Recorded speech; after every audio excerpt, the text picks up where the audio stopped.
Saudi अरब के खिलाफ एक और फॉल्स फ्लैग ऑपरेशन, इस्राएली साजिश का भांडा फूट गया।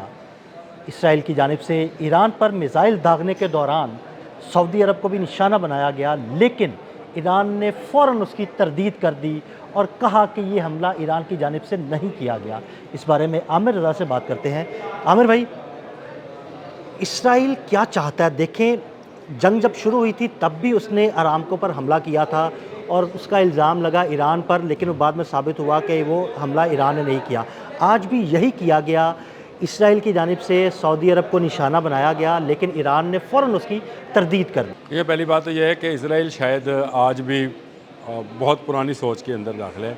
मैं ये कहूँगा मोसाद के पास शायद कोई दूसरा प्लान ही नहीं है, और वो उसी प्लान को जिस तरह उसने 28 फरवरी को किया था, एक तरफ से इसराइल ने हमला किया था, दूसरी तरफ से अरामको के ऊपर एक ड्रोन जो था वो गिराया गया था। फिर एक दोस्त मुल्क ने बताया सऊदी अरब को कि भाई ये ईरान ने नहीं किया है, ये जिसने किया है उस पर इल्ज़ाम लगाओ। लिहाजा वह उस वक्त ईरान का और सऊदी अरब का रब्ता हुआ और दोनों ने तय किया कि आइंदा से जो है वो उसकी इंफॉर्मेशन आपस में शेयर करेंगे। और इसी तरह अल सुल्तान एयर बेस पर जो हमला हुआ था, प्रिंस सुल्तान एयर बेस पे, उसमें ईरान ने पहले से बताया था कि यहाँ अमेरिकन्स हैं, मैं यहाँ पर हमला कर सकता हूँ, क्योंकि अगर आपने अमेरिकन को इजाज़त दे रखी है कि वो फ्लाई करके ईरान पर हमला करें तो ये एयर बेस सऊदी अरब का हिस्सा नहीं है, ये अमेरिका का हिस्सा समझा जाएगा और मैं इस पर हमला करूँगा। और उसने कर दिया, और वहाँ पर उसके वाक्स और KC-135 और F-18 और F-15 तबाह हुआ, बड़ा नुकसान हुआ था। इसी तरह अब दोबारा से इसराइल ने हमला किया ईरान पर, और एक हमला जो है उसने फॉल्स फ्लैग के तौर पर अल हरज नामी शहर के ऊपर कर दिया। वहाँ पर सायरन बजते हैं, धमाके की आवाज़ सुनी जाती है, और बाद में कहा जाने लगा मीडिया के ज़रिए कि शायद ईरान ने सऊदी अरब पर हमला कर दिया है। लेकिन सऊदी अरब, ईरान जो है इसके लिए पहले से तैयारी कर चुका था, इसीलिए अब किसी दोस्त मुल्क की भी ज़रूरत नहीं पड़ी। तो ईरान ने फ़ौरन बयान जारी कर दिया, पहले बयान जारी किया, IRGC ने पहले बयान जारी किया। उसके बाद अब्बास अरागची जो कि वज़ीर ख़ारजा हैं ईरान के, उन्होंने फ़ौरी तौर पर शहज़ादा फैसल को फ़ोन किया जो वज़ीर ख़ारजा हैं सऊदी अरब के, और उन्हें बताया कि हमारा कोई लेना देना नहीं है भाई इस हमले से। ये फॉल्स फ्लैग ऑपरेशन है जो कि इसराइल की तरफ से किया जा सकता है या किसी और मुल्क ने किया है, हमें इसमें ना घुसेरा जाए, ना हमने ये करना है। हाँ, अगर आपने एयर स्पेस दी तो फिर हम हमला करेंगे, और सऊदी अरब पहले से इनकार कर चुका है कि वो अपनी एयर स्पेस ईरान के ख़िलाफ़ इस्तेमाल नहीं होने देगा। ये बड़ी उसने अक्लमंदी का मुजाहरा किया हुआ है, इस वजह से सऊदी अरब महफूज है। लेकिन इसराइल ने मुसलमानों के दिल जिसके साथ धड़कते हैं उस पर यह दूसरा हमला किया है। लेकिन आमिर भाई देखेंगे सऊदी अरब अभी तक खामोश है। नहीं, सऊदी अरब खामोश है, क्योंकि अगर सऊदी अरब इस जंग में दाखिल हो जाता है तो फिर जंग जो है वो सऊदी अरब पर अभी फॉल्स फ्लैग ऑपरेशन है। इस बात को समझे, इस पर तहकीकात होगी, एहतजाज रिकॉर्ड कराया जाएगा। ये कोई इतना बड़ा हमला या इतनी वो चीज़ें नहीं थी जिस पर सऊदी अरब जो था सीखपा होता। इस तरह अगर होना होता तो वो ईरान पर भी हो जाता। लेकिन आमिर भाई साजिश तो देखे ना की गई, और साजिश की गई। देखिए, मुसाद ने वही फरवरी में जो किया था जून में भी वही कर रहे हैं। इसका मतलब ये है कि 6 माह में भी इन्होंने कोई ऐसा सबक नहीं सीखा है, या 4-5 माह में भी इन्होंने कोई ऐसा सबक नहीं सीखा है जिसपे ये अपना को प्लान बी ही बना लेते।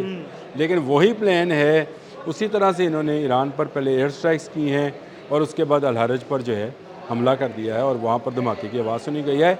पूरी दुनिया में इस वक्त इस बात को देखा जा रहा है कि इजराइल एग्रेशन कर रहा है, और बाहर आने वाले दिन के साथ लेबनान के अंदर वो जंग कर रहा है। माशाल्लाह से आज एक ख़बर ये भी है कि हिजबुल्लाह ने भारी नुकसान पहुँचाया है IDF को, इसराइली डिफेंस फोर्सेस को, और वो जो रॉकेट्स लगे हैं उनकी अब तस्वीरें भी सामने आना शुरू हो गई हैं। मुझे चलते चलते वैसे ही जहन में आया, एक तरह से ये है, फिर हौज़ीज़ ने अपना मिसाइल दागा था, इसके बाद ईरान ने हैफा को बंदरगाह को निशाना बनाया, इससे पहले वो उसके 3 जो हैं फ़ौजी तनसीबात उनको तबाह कर चुका है। अमेरिका अभी तक पीछे है। डोनाल्ड ट्रंप सिर्फ एक ट्वीट कर रहे हैं कि ईरान और इसराइल बाज आ जाएं, एक दूसरे पर हमला ना करें। देखिए, डोनाल्ड ट्रंप का क्या बनता था? अगर डोनाल्ड ट्रंप इस जंग को रोकना चाहते तो उनका बनता था कि ईरान और इसराइल एक दूसरे पर हमला ना करें, इसराइल लेबनान में पेशकदमी रोककर फौजें वापस लें। हाँ जी, ये कहना चाहिए, लेकिन मुझे तो लगता है बयान क्या बनता था? बयान क्या बनता था? ये बनता था। लेकिन आप कह रहे हैं कि ईरान और इसराइल जो है शूटिंग रोके, तो क्या लेबनान और इसराइल की हाँ, वो चलती रहे, मतलब इसराइल जब चाहे जहाँ चाहे हमला करे और लबनान में वो पेशकदमी करता रहे। हाँ, तो ये वो चीज़ है जिसको लेकर ईरान पहले दिन से कह रहा है, और आपने बड़े पिछले व्लॉग में ये बड़ा लफ्ज़ इस्तेमाल किया था कि लेबनान पर हमला, ईरान पर हमला, ईरान पर हमला, लेबनान पर हमला। ये बासर अक्ची का वो ट्वीट जो झंडों वाला है, उससे मुंसलिक बात थी। लेकिन सऊदी अरब को इन्वॉल्व करना इसराइल का पहले दिन से प्लान का हिस्सा है। वो चाहता यह है कि मुसलमानों के दिल जिस मुल्क के साथ धड़कते हैं, और सऊदी अरब का जिस मुल्क के साथ यानी पाकिस्तान के साथ दफ़ाई माहदा है, इस तरह से वो बहुत सारे ममालिक को इन्वॉल्व करना चाहता है। इसराइल का ये प्लान इसलिए कामयाब नहीं होगा कि सऊदीज़ इस दफ़ा आंखें बंद करके मुसाद के प्लान पर जो है हाँ नहीं कर रहे हैं। वो सोच भी रहे हैं, अपनी आंखें भी खुली रखी हुई हैं, अपने दिमाग भी खुले रखे हुए हैं, और अपनी सर्विलेंस जो है ना, उन्होंने वो भी बड़ी तैयारी से वो चीज़ें देख रहे हैं। देखें, जहाँ जैसे ही नेतन्याहू की हुकूमत इसराइल में बदलती है और ट्रंप की हुकूमत अमेरिका में बदलती है, तो यहाँ पर पॉलिसी चेंज होती नज़र आएगी। हो सकता है ना पॉलिसी चेंज हो जाए। ईरान ने तो कहीं नहीं जाना। ईरान हज़ारों सालों से यहीं पे है, सऊदीज़ हज़ारों सालों से यहीं पे है। इन्होंने इकट्ठे ही रहना है, चाहे इनकी आपस में उस तरह से दोस्ती नहीं है, मैं ये समझता हूँ दोस्ती नहीं है, लेकिन चले रहना तो इकट्ठे है। तो उनको पता है कि ये तो चले जाएंगे, हमें बाद में भुगतना पड़ेगा। हमें बाब मंदब की भी ज़रूरत है, हमें आबने हमस की भी ज़रूरत है, हमें बाकी ममालिक के साथ मिलकर कारोबार को भी चलाना है, और अपना वो जो सिस्टम है, जो माशी सिस्टम जो है, उसको आगे बढ़ाना है। ये वो बात है जिसको सऊदीज़ ने, और मैं समझता हूँ मोहम्मद बिन सलमान इस मामले में, वैसे वो बड़ी समझदार शख्सियत है। देखें, वो इस सारी सूरत हाल को बड़े अच्छे तरीके से जो है ना वो समझ के आगे बढ़ रहे हैं। देखिए, आप एक बात को समझें, मोहम्मद बिन सलमान ने बहुत पहले ये विजुअलाइज़ किया कि इस खत्ते में जंग की आग भड़क सकती है, तो उसने दो काम किए। एक, उसने 50 अरब या 5 अरब डॉलर का असला नया ख़रीदा अमेरिका से। दूसरा, उसने पाकिस्तान के साथ दफाई माहदा किया।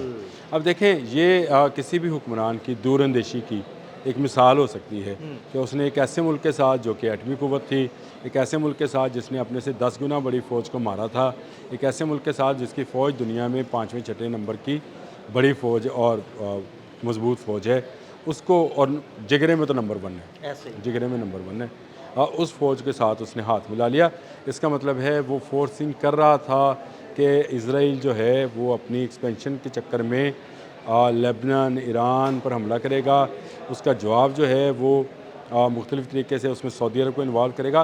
तो मेरा ख्याल है मोहम्मद बिन सलमान का विज़न ही ये था कि इस मामले में ना पड़ा जाए, और इसीलिए उन्होंने अपने दफ़ा को मजबूत किया, और अब वो किसी फॉल्स फ्लैग ऑपरेशन के झांसे या चक्कर में आने वाले नहीं। बहुत शुक्रिया आमिर भाई। बिल्कुल, आमिर भाई ने बड़ी तफसील के साथ इस सारे मामले पर रोशनी डाली। मज़ीद अपडेट्स के लिए हमें फॉलो करते रहें। अदील अहमद और आमिर रज़ा को इजाज़त दीजिएगा। अल्लाह हाफ़िज़।